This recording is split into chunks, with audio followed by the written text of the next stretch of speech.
Welcome to First and 15, the only podcast that's trying to get you paid. I'm here with two-time FFPC champ AB. Alongside him is my guy, Dio the Machine. Guys, the first quarter of fantasy football is already in the books. Done. But let's forecast looking forward. Let's think about what we need to be, what changes we need to make with our teams. And I want to start with the AFC East. Particularly with the Buffalo Bills, we were expecting or hoping that one of those receivers would emerge as like their number one go-to receiver. It doesn't seem like that's happened yet outside of some breakout games from Kincaid. How do you guys see the rest of this season going for the Buffalo Bills? Yeah, I looked at their schedule moving forward, and they have just one of those nice schedules.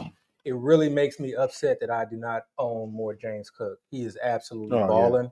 Yeah. But like you said, looking forward, can't dwell too much on the past. So that just means that probably need to stash and hold on to Ray Davis because they are in a high-powered offense. And now we get into the bye weeks, injuries are occurring. All these guys are popping up on waivers. Guys that have been dropped are now on waivers. So I find myself having to make these tough decisions about who to drop, and these handcuffs who are in these high-powered offense. Yeah, I'm finding myself prioritizing them. So I will almost never drop like a Ray Davis type. The only concern I have with I'm not sure Ray Davis is. Yeah, it could be Ty Johnson. You think but the offense is so good, and seeing like that line looks so look the way it does. Get somebody there. Yeah, get somebody. Whether Ray Davis is or Ty Johnson, whoever you want to get. And then when it comes to receivers, shout out to Fantasy Points. I feel like their coverage shell and their sort of kind of secondary wide receiver breakdowns week to week have been pretty spot on, or at least as close to it. So I don't own a lot of the wide receivers from the Buffalo Bills just because I was worried about this exact thing. Yeah. It's just sort of kind of a week-to-week thing. You hear them specifically say it, and when teams say it, and when it's like preached from the entire organization that, hey, we want to get everybody involved, that's great for them. That means they're probably going to have a really, really good, potent offense, but it's not the best thing for fantasy. So maybe an injury happens where like one guy can, sort of kind of take the reins for a period of time. You're probably guys you want to keep, but for me, I'm staying away, and I'll play it week to week based on coverage matchups. But let's move on to the Miami Dolphins. Obviously, everyone has seen that Tyreek Hill is going to be out for the season, may even be out next season. Dio, who do you think is that next man up? Like, who are you thinking going to fill that void, that Tyreek Hill void? If I don't think anybody specifically is going to fill the void, or at least not one specific player. I think it might be something where they kind of patchwork it, people that have certain skill sets will fill certain roles, which combine to make what Tyreek was doing. But as far as fantasy is concerned, I'm sure a lot of people will immediately jump to Malik Washington, who we've said on this show plenty of times, kind of stash Malik Washington. He's the guy. At that time, we were thinking maybe Tyreek would be traded. Yeah. So, we were like, stash Malik Washington. He has the skill set, second-year guy, end of the season very well last year. They were excited even when they drafted him. It's like they had a role in mind for him. Gadgety to some extent, but still you could see he could be bigger than that, if he kind of got the opportunity. Now, with all that being said, I watched the game on Monday night, and when they were in two wide receiver sets, it was NWI that I was seeing most. Nick Westbrook, the Keenan. He was the guy that I was seeing in two receiver sets. I never heard him be called NWI. But go ahead. Yeah. And Malik Washington was more of like the utility guy, got a little, manufactured touches. So, here's the thing. I'm a little biased against NWI. Because even when he was with the Titans, because there was like a stretch a year or two ago where he had like 5 or 6 games where he just scored every single week. Touchdown. And that's all he did. Yes. And I was just like, man, that's a mirage. Nothing big deal. Ignore it. And he just kept doing it. So I don't want to fall into the same trap this year. So I want to recognize him, know he's there. He might be a threat. I don't know how high his ceiling is, but, there's opportunity there. So, Malik Washington's going to be the guy you're going to have to bid a lot of money for. NWI, you could probably pick him up free agency. So hopefully you listen to us and you don't have to bid for him. The one thing I would say about Miami is, remember last year when they had the injuries and McDaniels just changed the offense completely. Mhm. You know, and you saw John who kind of come out of nowhere. Mhm. So I think we'll see what happens with Waller. And I know his snap count was low. He only played a certain amount of, What's the pitch count? Yeah. but exactly. So Yeah. like these are things like you got to like look forward. Like he Mhm. literally just came back, so we would assume that his snap count would increase. But it's not even so much about that. To me, it's just about we've seen this head coach and this offense really revamp the offense to prioritize a tight end as a first or second option. So just who knows? Like if you haven't already, and you should have, pick up Waller and just you can just sit on him and then see what happens. Let's talk about the New England Patriots for a bit. Despite being in the headlines for outside of football things, somehow Stephon Diggs defies like all medical like logic and is their number one receiver when it No, he's comes to not. yards. Comes to yards, he is. Is he? Yeah, when it comes to yards, still hasn't scored a touchdown yet, Yeah. but when it comes to yards, he's their number one receiver. That's crazy. Yeah, which is wild. Do you guys think that he will eventually, hit pay dirt and be that clear number one as the season kind of progress? Yeah, I mean, you've actually kind of just saw that this past weekend, and I'd be cautious about you just gotta be cautious with like this whole snap percentage. Like I love seeing it, and I think it's helpful, but you just gotta be cautious about okay, the snap percentage was this, or he played X amount of snaps, so this is what it's gonna be. Like these things are fluid, these things are change, especially with players coming back from injury. So last week we saw him like have his highest snap percentage ever. It was like 80 to 90%, played 89% of the snaps. Clearly led the team in targets. Even Hunter Henry took a backseat that week. Obviously, he has the Buffalo Bills rivalry game coming up.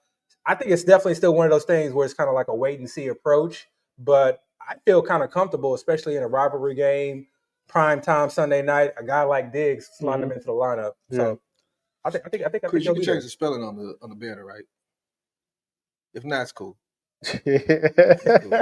Nah. I would change it. I didn't know Steph Diggs was doing. I didn't watch his last game, so I really can't speak on it. But I didn't know he was doing that well as far as yardage is concerned. I mean, from my opinion, it's kind of been what the Bills have been doing. It's like every game is a different hero. I know week 1 it was Keyshawn Booty or Booty, whatever his name is. I think week 2 it was like Hunter Henry that went crazy. So it might be one of those things where it's just matchup dependent. They just kind of figure it out, and whatever works that game. But if Diggs is doing that, and like Abby said, he's coming back from injury. Maybe somebody, if you're, home leagues, maybe somebody you can probably trade for cheap because I don't think the sentiment is there that he's a big part of the team. All right, the New York Football Jets. Shout out to the big homie Famous, who's a big Jets fan who is in our league. Listen, man, we can talk about Justin Fields all we want, but put up a pretty solid game this past week. Garrett Wilson, pretty solid receiver, having a great season so far. How do you guys feel about this Jets offense? And were we a little wrong about Brees and how relevant this offense is going to be when it comes to fantasy relevance? No, I don't think so. I feel like specifically Dale was like pretty spot on about like it being a committee. But I think the thing that what allowed us to continue to draft him, or at least take advantage of like that dip when he was going in the late 4th, 5th round, was the fact that he was probably going to be the passing down back, or at least be heavily used in the receiving aspect of that Jets offense, and that's really what has held his value. Obviously, I won't say he got lucky, but fortunate with the Allen injury. He's going to, now he's out on the IR, so it's pretty much just Brees and Isaiah Sounds Davis. like it's pretty serious too. Yeah, it sounded like pretty serious, and it wasn't like Allen was really doing much even when he was in there. He was soaking because he just fumbled. No, I'm saying as far as he wasn't very productive. Oh, okay, over the last 4 weeks. But the biggest thing for me, kind of moving forward with the Jets as far as outlook or forecasting the next 3 to 4 weeks, is Mason Taylor. And some other deep threat emerging from the Jets, because I just kept watching this game and I was like, there's no way as a competent head coach and competent offensive coordinator that you cannot somehow start to stretch the field. You can't just continue to go in game after game after game and not at least take some attempts downfield. So I think Mason Taylor will kind of emerge as that second receiving option, or at least I'm hoping and betting on that. But I think There's got to be somebody that's going to come in here and start to stretch that defense. Mason Taylor ain't going to be that. No, Mason Taylor won't be that. It'll be somebody else. Maybe Arian Smith, the rookie. Maybe. Got to be somebody. Just at least take shots. He went to either Georgia or Alabama. But he's a speed guy, probably the fastest guy on the team. He has, suspect hands. Yeah. At least that was his MO coming out of college. And they haven't used him much. I think I saw his snap rate has been going up. Yeah. So they actually put him on the field. I've just not seen him being utilized in the passing game yet. Okay. So with that being said, going back to the running backs, I think Isaiah Davis would be somebody you should prioritize and picking up a lot of your teams. Like we said, Braylon Allen's probably gone for a little while. So at the moment, it's a 2-man committee. Now they might add somebody else. We'll see. But during that game, and I know it happened early, but still, just watching that game, it looked like Breece Hurt kind of was like hobbled a little bit. I know he got hurt like early in the game when he tried to go for that catch and he landed funny or something like that, but he still played the whole game. But it just made me realize, Breece Hall has a history of injuries that take him out for a while. Yeah. And what we always say when you're looking for these, running backs, you're looking for those one injury away running backs. Because those are the ones that have no value right now. Nobody's thinking about them. But as soon as the injury happens, everybody rushes to get them. So try to get ahead of the curve, stay ready with it. So Isaiah Davis, and this guy is good, right? Isaiah Davis, he was drafted last year, 4th or 5th round. When he did get his opportunity, he actually produced a fair amount. He looks better than Allen. He does. And on top of that, he has the passing game. He has receiving to his game. And he's going to be cheap, too, because it's a mental block. We always want the handcuff. But we want the sexy handcuffs. Yeah. We want the big names. But then as soon as somebody goes down, we don't want that third guy who is now the handcuff. Yeah, exactly. You can get him for cheap right now. That's you can get him for cheap right now. It's like once the handcuff hits, it's like we ignore that. Okay, now there's a new handcuff. He can't get hurt. Right, there's a new handcuff. So now target that guy. It's an ongoing thing, So and that's what gives you the advantage in fantasy. Speaking of injuries, let's move to the AFC North. Baltimore Ravens looks like they are going to be down their quarterback, Lamar Jackson. He's doubtful to play this week. Thank God. It looks like Cooper Rush is probably going to get the start against our beloved Texans. Yes, sir. Let's talk about the Ravens for a second. Give me some optimism for the Baltimore Ravens. So I think there's a lot of optimism There's optimism from a standpoint of now it's not going to be Lamar running for 70 to 100 yards and doing it all himself. Mm-hmm. You're not going to see these long bombs. So especially in PPR leagues, I think they're going to matriculate the ball down the field a little bit more. The running backs aren't going to be fighting with Lamar at the goal line as far as potential rushing TDs. Now, how potent is the offense going to be? Yeah. So it's one of those things where it probably takes a hit, but then you may see now there are more potential options week to week. The hardest thing for me is really going to be who. Hey, you think give him some optimism, okay?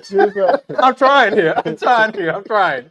So, but the hardest thing is going to be what is this offense going to look like? Yeah. Who is Cooper Rush going to gravitate zone in on? Yeah. What is the offense going to dictate? Because you would imagine Todd Monken's probably going to try to scheme some stuff up, get him some easy looks.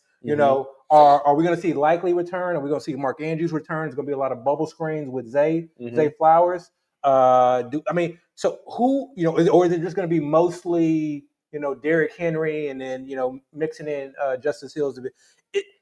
This offense was already hard, kind of like the Buffalo Bills, to figure out, outside of Zay, and then even him week to week was kind of shaky, who to start. Mm-hmm. Now it's really going to be hard. But after the Texans, I wouldn't be surprised if okay, getting a couple people involved here and there. All right. That's an optimistic view. I'll let you give the realistic view. No, I'm just saying the thing that made the Ravens so dangerous as an offense was the threat of Lamar.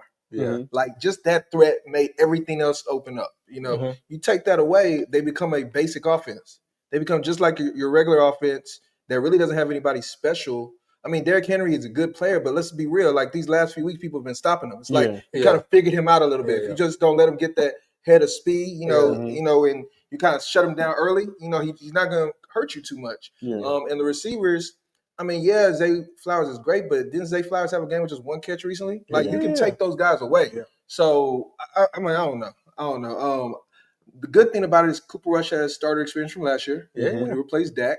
So he's not going to be a deer in the headlights, and he's actually going to have weeks to prepare now. So you actually have somebody there that you can, hopefully trust. But Man, I mean, even this year with Lamar, like the Ravens didn't look like they looked in the past. Yeah. You know? Mm-hmm. So if you're even getting worse than that with the downgraded quarterback, I don't know what they're gonna be.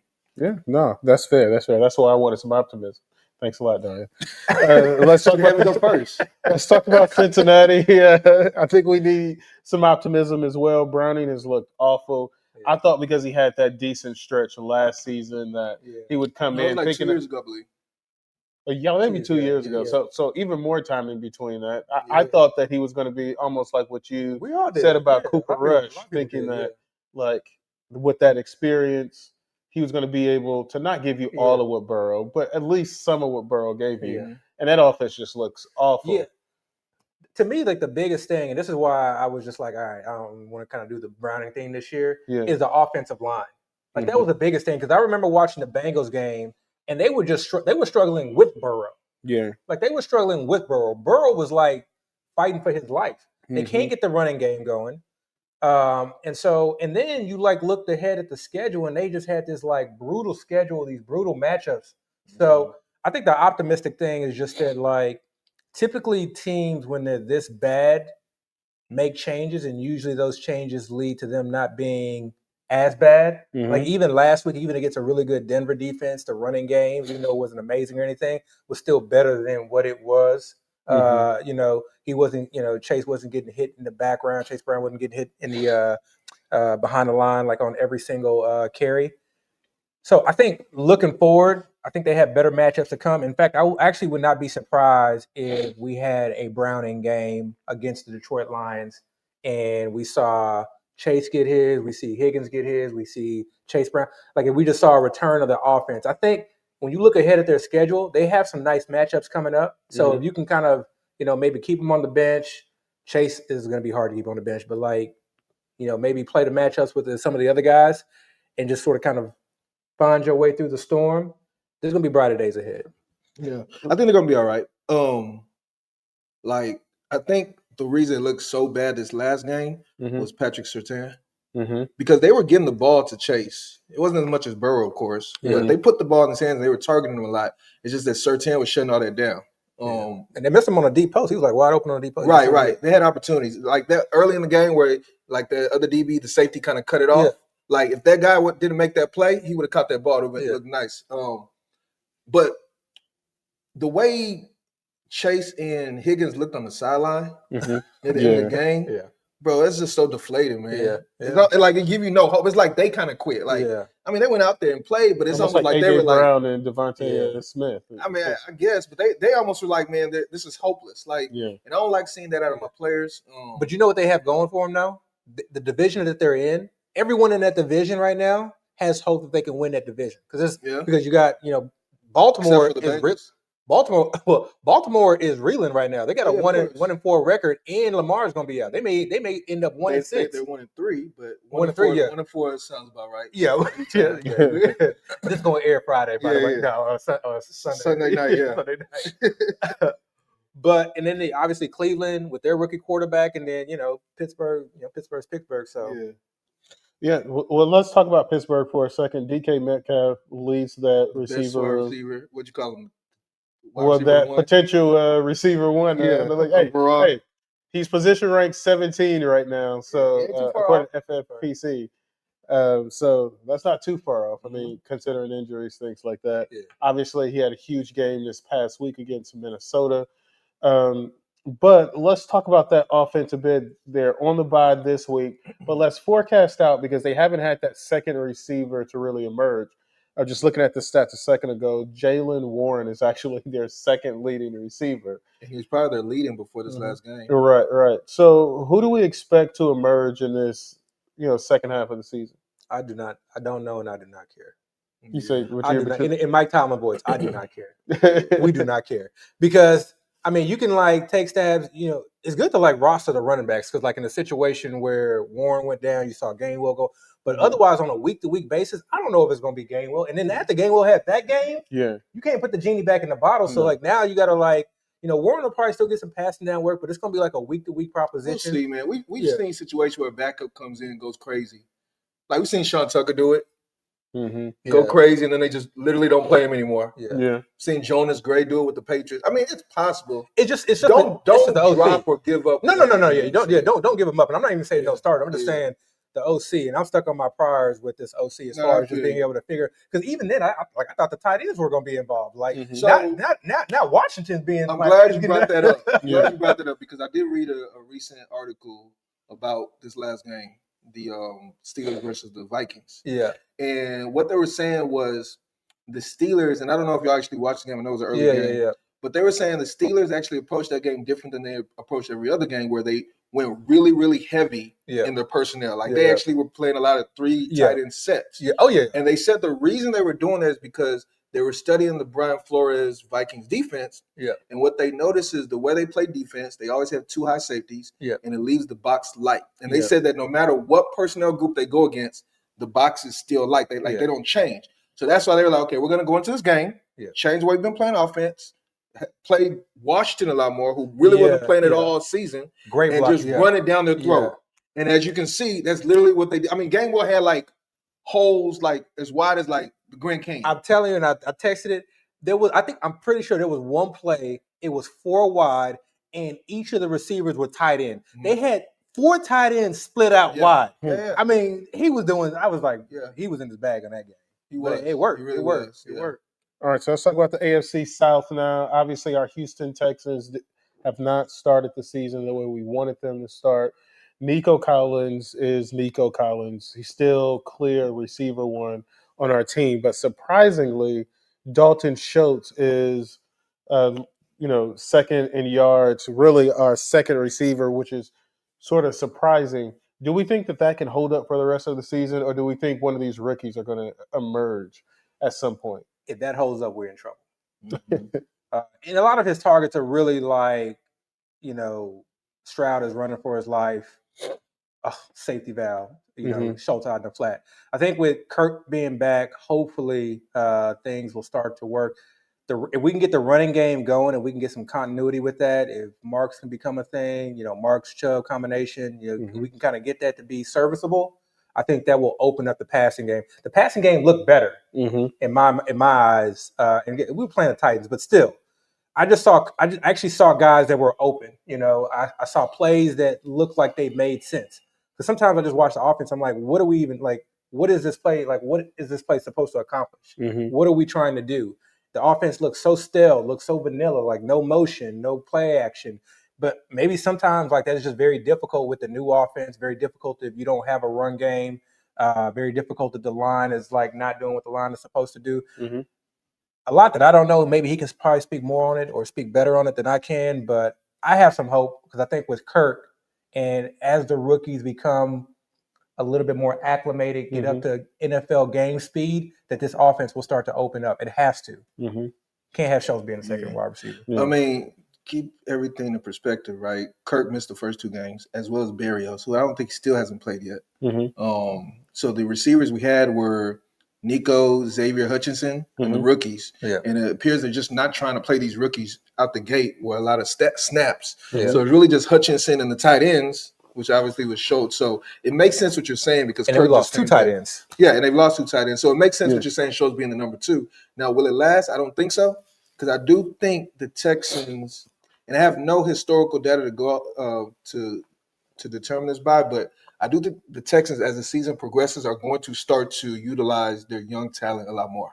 Kind of the same way they've been doing Marks. We saw a little bit last weekend. I mean, Higgins, he only had 1 catch, but it was a touchdown. And he showed that he could, make a play in the big moment. So hopefully that gives him more opportunities. I think the first or second game he had a big punt return. And ever since then, they've been using him a lot there.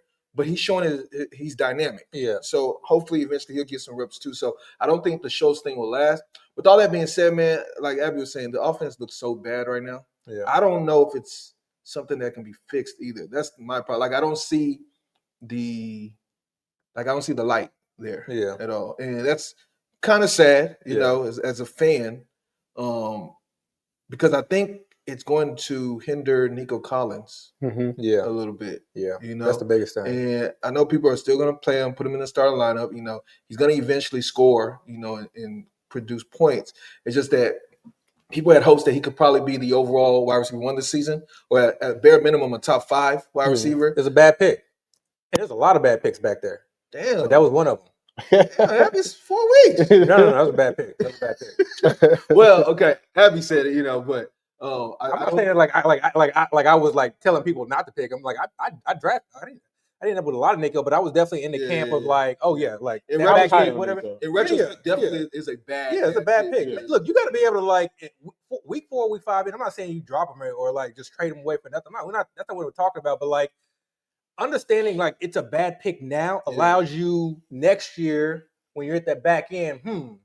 Amon-Ra's right here, but let me go for the sexy best. Wait, I did that last year. I went for the shiny toy last year. Let me just go with the tried and true. So well, I mean, but let's keep it real, right? Yeah. In both instances with Amon-Ra and Nico, they both lost their offensive coordinator, or at least their offensive coordinator was replaced. Yeah, but one looked bad to finish the year last year. Like the offense looked bad. Nico didn't look bad to finish. Sorry, the offensive line looked really bad last year. Yeah, I mean the line looked bad, but still Nico looked good. And we replaced him with the guy with the hopes that he would, improve, ascend. Yeah. Maybe it wasn't a bad pick. Maybe I'll take that back. Also, when we talk about coordinators, one guy got a head coaching job, another guy got fired. Exactly. So I don't know if I necessarily. So you would think Amon-Ra would go, Yeah. But it was like continuity. They were like basically, I don't say keeping the same offense, but we didn't know. This is all. It's all revisionist. It's all revisionist. Yeah. Right. All right, so let's talk about the Indianapolis Colts, who have been fantasy gold so far. I mean, when you think about Daniel Jones being a top 10 fantasy football quarterback, Jonathan Taylor's producing, and then even Tyler Warren, who is their number 1 receiver at this point, producing, especially when you think about where you got him.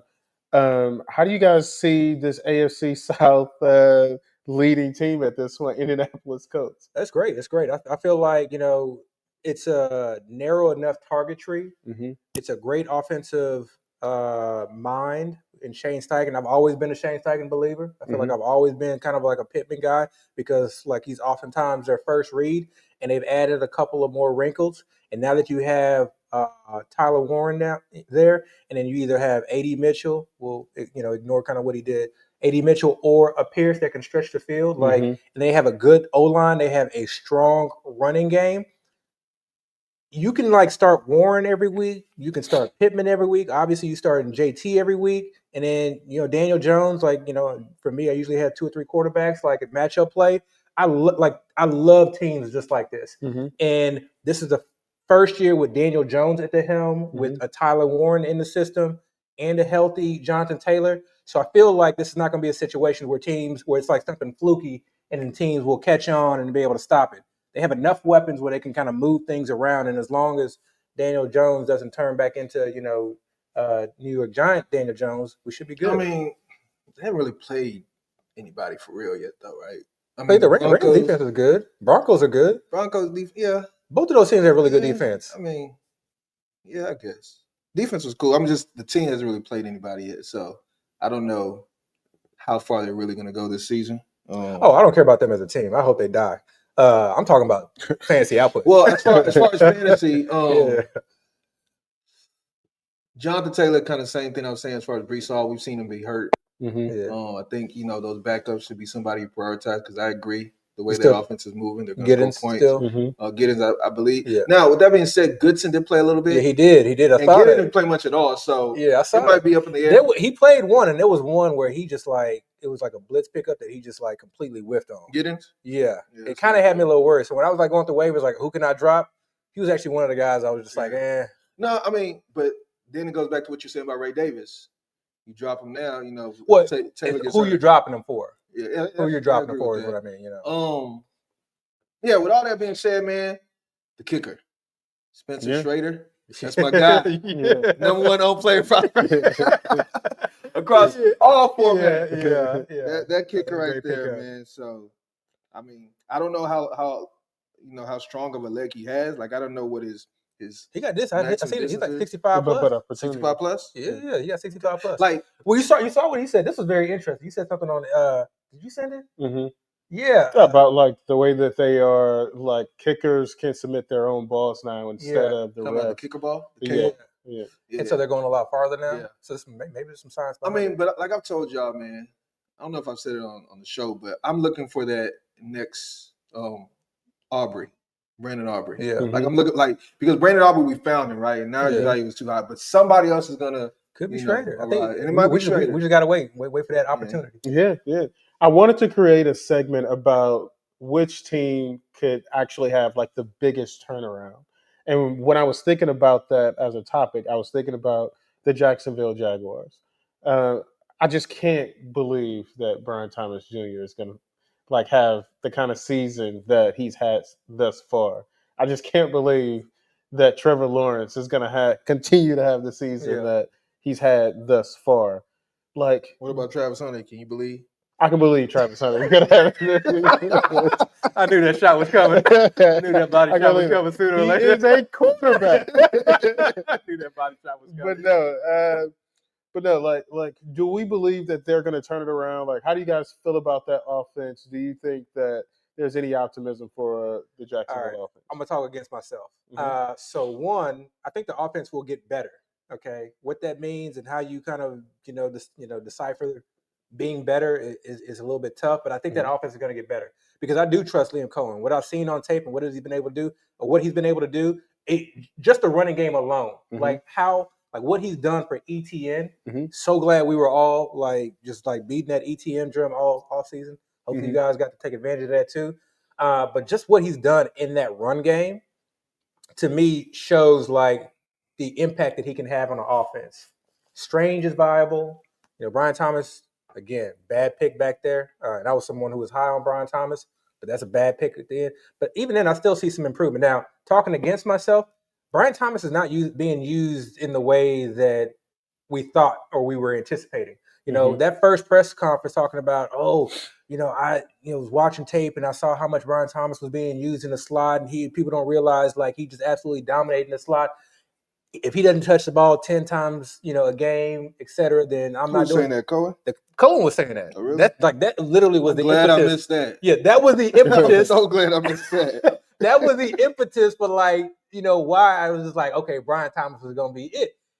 And then fast forward, he's not lining up in the slot. He's not running those simple routes. He's not really getting any easy look. He's not getting bubble screens. He's not getting any of those easy scheme targets. He gets a couple of end arounds, but he's just not really getting those scheme. And I don't know if that's going to change, but it's not going to change. And I don't think it's going to change. So I feel like you don't really have a quarterback that I think can get the ball to Brian Thomas the way that it's supposed to get to him in this type of offense. If you had a better quarterback back there who could, I think, see the field a little bit better, I think Brian Thomas could potentially dominate even without being in the slot. An indictment on Lawrence. Really. Oh, yeah, this is definitely an indictment on Lawrence. The reason I was saying it's not going to change because, and it goes back to Hunter.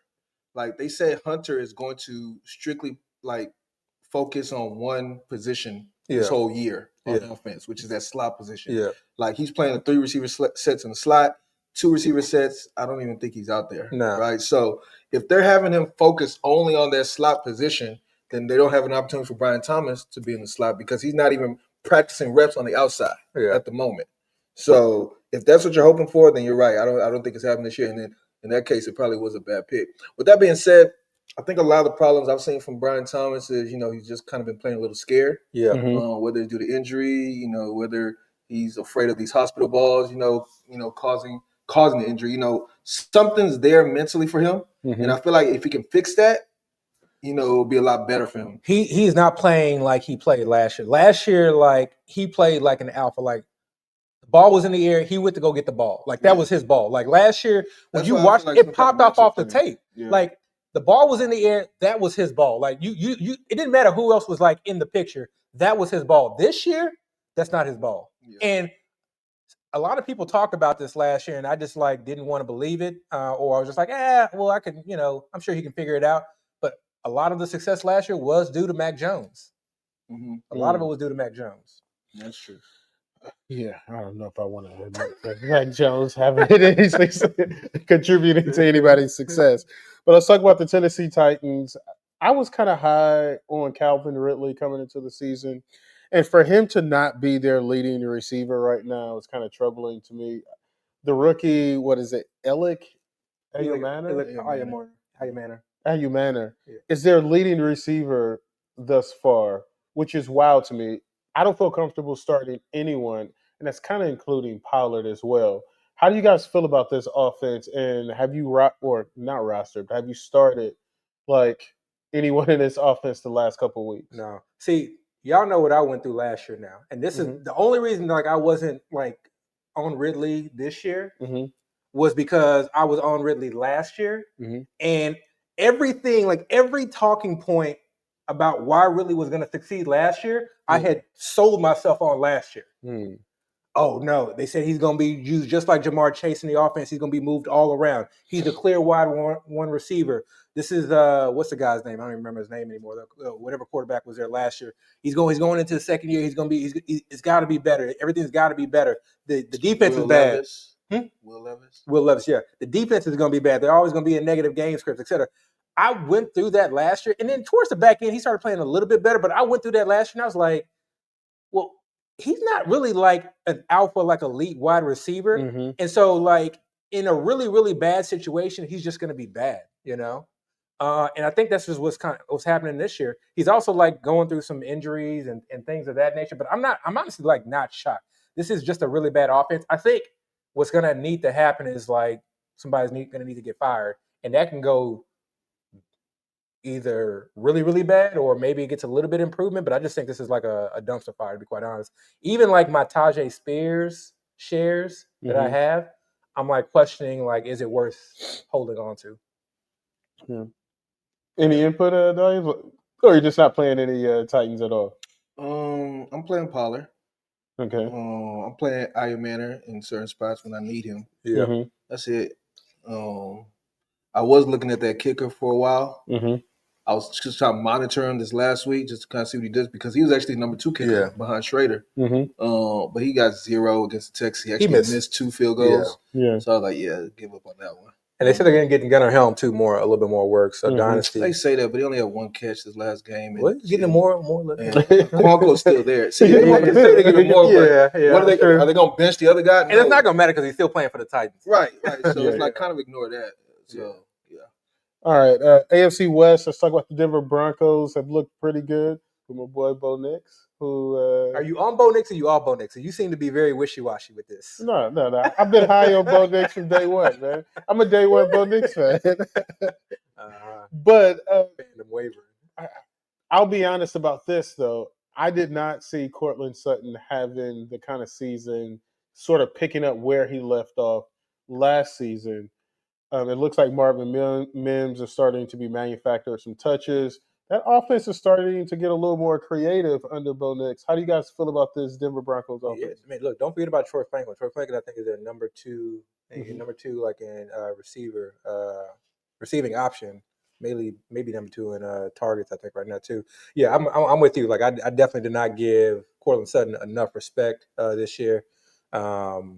He just keeps doing it. He's like, it's just very solid. I think he's only had like 1 dud game, but outside of that, has been like well worth his value wherever you got him in the 4th and 5th round. I mean, he's killing it on targets. I mean, week 1, 9 targets. That dud game, he ultimately gets 4 targets, but then 8 targets after that, 6 targets after that. What are the teams they play?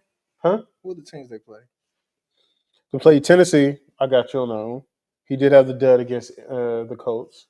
Then they played the LA Chargers. Pretty decent defense there. Yeah. And then, they did play Cincinnati. He's just such a strong red zone target. The thing I'm most interested in this team is like the run game. J.K. Dobbins was definitely a huge value. Shout out to Dale because he was on J.K. Dobbins for quite some time. R.J. Harvey got a little bit of work, but they was like kind of a blowout. They kind of had the game in hand.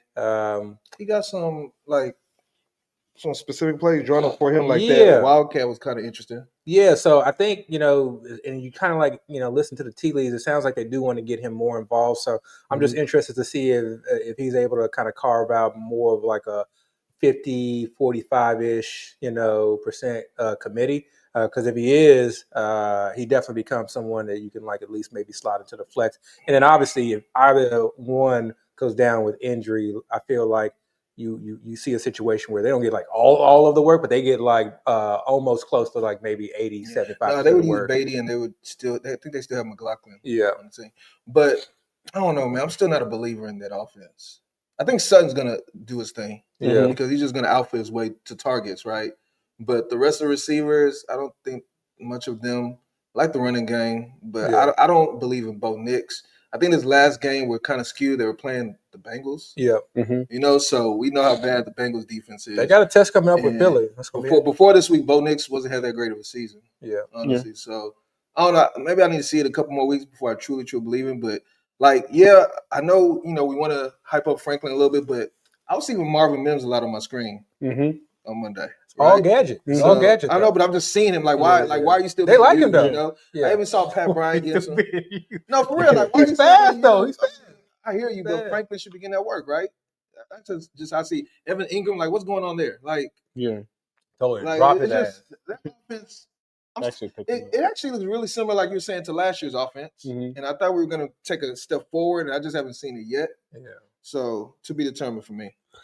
Listen, we keep shitting on the Kansas City Chiefs offense, and everybody keeps saying how it doesn't look electric. But Patrick Mahomes is quietly position ranked number 3 right now. Obviously, he had a monster game against the Baltimore Ravens. He's going to get Rashee Rice back soon. Ooh, so close. So close. Every time I think about it.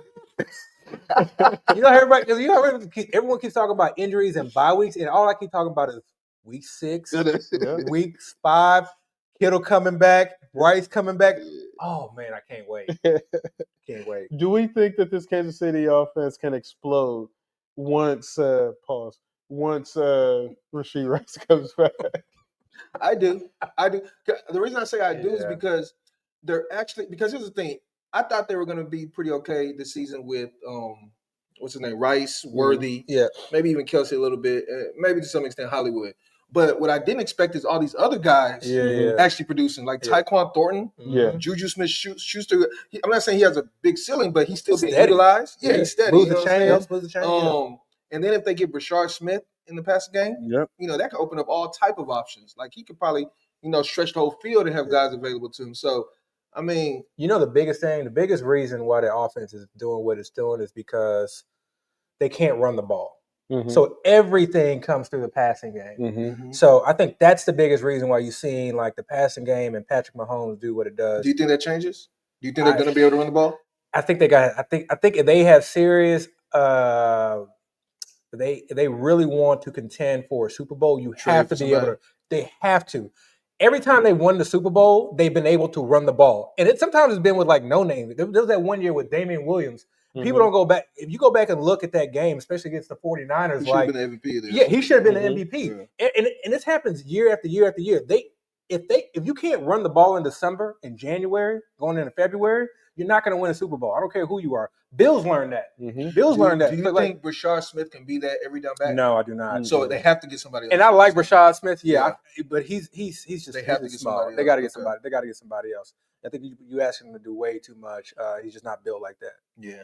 All right, let's talk about the Las Vegas Raiders. Geno has given us flashes so far this season. I just don't trust any of those receivers. And I may even throw Brock Bowers in there at this point because, it just seems like there's a different guy every single week. Ashton Genty finally came alive. How do you guys feel about this receiver room? And outside of Bowers, who you probably have, just sunken cost fallacy, who else are you playing on this offense? Well, I think Bowers. Remember Bowers had the injury. He's still rocking a brace at times. So I feel like you could still see a situation where he could improve. A lot of this is just on Geno too. Just Geno's bad play. I've been surprised. I've always I won't say been a Geno believer, but I feel like he's been somebody who could support an offense. And with all the turnovers and just the bad, he's just been often inaccurate for weeks now. So maybe he can kind of get it turned around. And if that happens, I think you can start to see this offense come to life a little bit. Biggest thing is just, and they just took another hit, is the offensive line. The offensive line is terrible. And if you can't, this is a Chip Kelly offense. So I got to imagine this offense is predicated on being able to run the ball. Have they been going fast action pass. Have they I been feel doing I feel like they move like, fast, but I can't quick tell because plays? they Yeah, like I you think know so. I a don't lot think I've of seen any Raiders game this year. yeah they This seem is like they different move football. pretty quickly. Like and Gino pushes the ball a lot. Like Gino just like he will just chunk it into like double like this dude has no fear. Problem is he turned the ball over way too much, but like they cannot run the ball. They can't run the ball. And that offensive line just looks so bad. Mhm. So The guy bad. they lost is probably their best run blocking Yeah. lineman too. Mhm. Colton Miller. I think Yeah. his Apparently name there's is. some controversy with like the head coach's son or one of his kin. Like he's like the offensive line coach and he's doing some things and like and you got people playing out of positions. I'm not an offensive line guru, but maybe things can get better. Some Maybe it just takes crazy time shit. for the gel. But No, like with yeah, Miller. Well, I think Miller's on IR, so he might be back in 4 games. yeah. Yeah. Let's talk about the last AFC team, the LA Chargers. Again, up and down. I mean, they looked great week one, beating the Chiefs, and then somehow they lose to the Giants. Again, I didn't expect QJ to be that guy, but it seems like he's their receiver You didn't one. see that coming? I didn't see it coming. Come on now. I said that every. No, I'm lying. I didn't say any of He's that. a superstar. That dude's a Yeah. superstar. He's a superstar No, now. for real, he's He's a a superstar. superstar. Because the way they're Yeah. using him, he's a Yeah. superstar. Like he's a superstar in his role. Yeah. He's not having a lot of contested catches. He's not like Yeah. he's not like quick. I don't know. It's like they're putting him in space. Mhm. And if you can get a guy like that in space and the ball in his hand, Mhm. and with the rest of his talent, he's strong, he's fast, he's big, pause. I Yeah. mean, Yeah, like superstar. he literally, he has the most upside of any receiver in that wide receiving room. Yeah. Like there's not they're using them downfield, they're using them like on crossers, slants, like you said, like they're getting the ball in multiple ways, and he's getting targets. That's the thing. It's like this is not like him being super efficient. I mean, he's being efficient with his target, but this is also him getting targets. And unfortunately, like Ladd is like taking the hit. You got He routed Keenan up Allen there. Sertan too on one play I remember watching. I So he's also doing his learned a thing. valuable lesson in this. I know that this isn't necessarily a dynasty segment, but I dropped QJ like I was going to ask you about this that. much. Yeah, How you and feel? I feel terrible about it. I feel terrible because it's like, man, like I sat through 2 seasons You and dropped him or you traded him? I dropped him. For Remember, what? I remember you added. You did make I think you made a comment like, "Hell no, don't do that." No, I mean, why would you drop him? No. I remember asking y'all about it, and y'all told me, yeah, QJ is just not going to be it But why We would did you not drop tell you to drop him. because like you Like, can what only did you- hold on to so many players. Oh, and, like, because that he made you wasn't. cut down your roster? Yeah. Oh, okay, I got you. But yeah, by a cut down day, like I had to. Why you drop cut him some. though? I mean, hard decision I made on cut down day. Yeah. So, No, I no, can't like even I fault had you. He had too many weapons. Yeah, Many no. killers. And what about Ladd? Like, obviously, we were taking Ladd, back end of the second round, front end of the third round.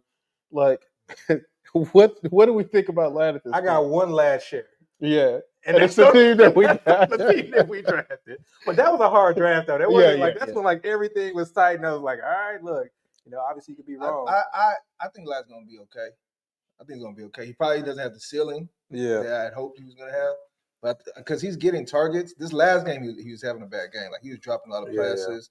Like he was, he's being covered pretty well, but he's still being used in that offense, and it's still a narrow offense. I just don't like where they're using him. Like it just seems like his routes are like the routes aren't too much different than the way he was used last year. The problem is you injected Keenan Allen, who also has similar routes, who's very trusted, who's catching everything. Oh yeah, he catches everything. everything. He has the alpha mindset, so I'm sure he's in the huddle like, hey, I'm gonna be open. Throw me the ball. You know what I'm saying? There was nobody in that huddle last year that even have the confidence to say that. Yeah. So I think that definitely hurts.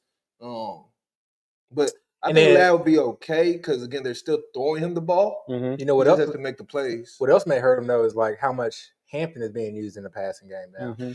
Yeah, but With the dump off. But the biggest thing is they're passing this year way more than they have in the past. Yeah. Like they are now a passing team. Yeah. When in the past you would consider them, especially with Greg Roman, as a running team. Yeah. So I mean, a rising tide lifts all ships. If Herbert continues to ascend, Yeah. and Ladd can just figure it out, Definitely better days ahead. Yeah.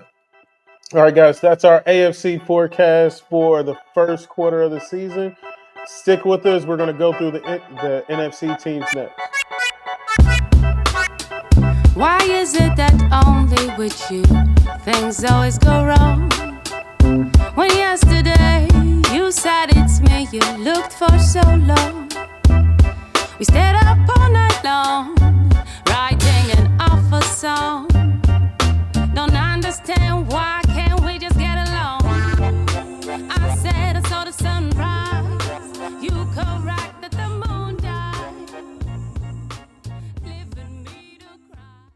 I like how you called him out. I'm glad you did that. Yo, can you change it? If people are watching this, Oh my God. I couldn't hide it no way.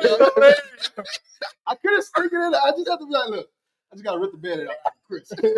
I legit thought he was just going to end the pod like, all right, let's just start over. He's like, you pointed at it.